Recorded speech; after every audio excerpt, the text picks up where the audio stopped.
Elizabeth Warren's bill won't stop money laundering, but it could ban crypto. The Digital Asset Anti-Money Laundering Act that Senators Elizabeth Warren and Roger Marshall are pushing through Congress is the legislative equivalent of a Trojan horse, writes John Rizzo. It would effectively ban crypto in the guise of fighting money laundering. On Capitol Hill, Senator Elizabeth Warren DMA and Senator Roger Marshall RKS are pushing legislation that purports to close loopholes bad actors may exploit to launder money through crypto assets. But what the legislation, the so-called Digital Asset Anti-Money Laundering Act, actually does is further a strategy to ban crypto by treating software developers and transaction validators as financial institutions, in effect rendering crypto useless. Warren, after all, says she's leading an anti-crypto army. Money laundering, the process of filtering ill-gotten gains through the traditional financial system, is illegal. There's some laundering of money using crypto assets, although most occurs using fiat currencies. Law enforcement has proven adept at identifying and holding accountable those who break money laundering laws. All of these facts are true, but you wouldn't know that listening to the debate on Capitol Hill.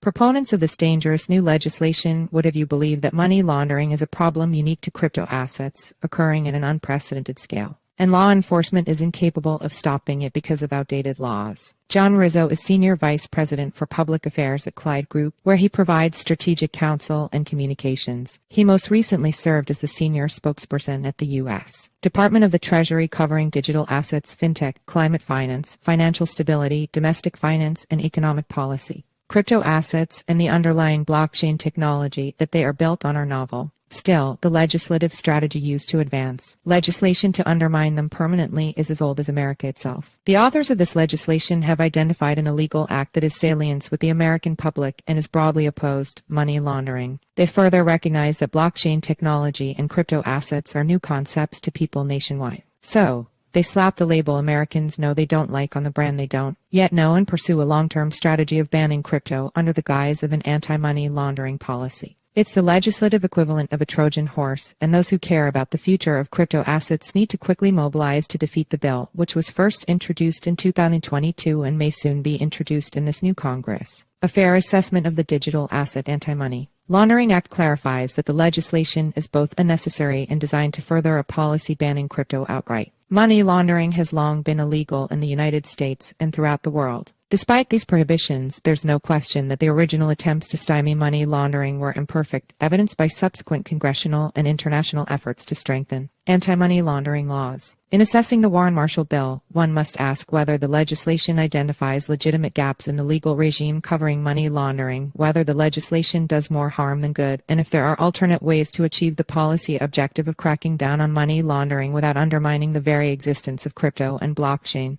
technology. On the first score, the idea that the Warren-Marshall bill identifies gaps in current anti-money laundering laws is undermined by the robust record of law enforcement's success in identifying, arresting, and charging those using crypto assets to launder money. These law enforcement actions have stopped illicit actions worth hundreds of millions of dollars and include successful efforts to stop suspected criminals from using crypto mixing services to conceal the source of their funds. Moreover, a recent report by the U.S. Department of the Treasury on illicit finance risks and is clear that while money laundering using crypto assets does occur, those engaged in illegal activity still prefer to commit their crimes the old-fashioned way through fiat currency. And it's not because would-be money launderers do not understand crypto. It's because laundering money using fiat currency in opaque jurisdictions is easier and more likely to avoid law enforcement detection than a traceable blockchain. Even the terrorist group Hamas has called it quits on taking donations in crypto. If the Warren-Marshall legislation fails the necessary test, does it do more harm than good? After all, money laundering is terrible. Shouldn't the legislation be passed even if it only helps on the margins? Here is where the harms of the legislation, namely requiring those that develop software and validate transactions on a blockchain to register as financial institutions, are so problematic. The problem is these individuals can't practically register as a financial institution. The authors of this legislation know this and further know that requiring software developers and validators to engage in the same kind of multi-million-dollar compliance regime that banks do would collapse the crypto economy, which, after all, is the point. While it's clear that money laundering is not a problem unique to crypto and that the Warren-Marshall legislation would do more harm than good, there's no question that the optimal amount of money laundering in the global financial system is zero.